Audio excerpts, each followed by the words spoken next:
Welcome to a Foxy Tech Tips tutorial on searching for a filter on Instagram.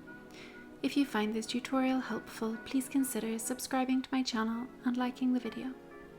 If you have a specific filter that you would like to use, searching for the filter is a great way to find it quickly. Follow the steps to learn how to search for Instagram filters.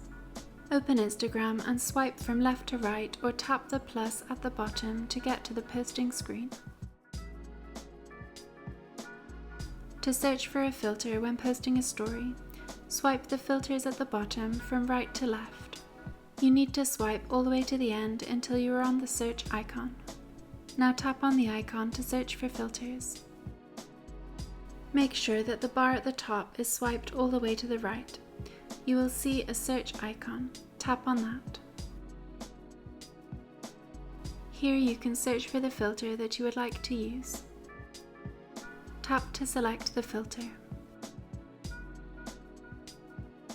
Searching for filters when making a reel is a little different. When on the recording screen of the reel, tap Effects on the left. Then tap the search icon from the left of the top menu bar.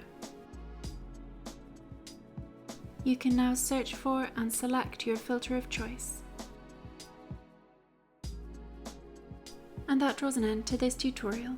Please like the video if you found it helpful and subscribe to Foxy Tech Tips for more Instagram tips and tricks.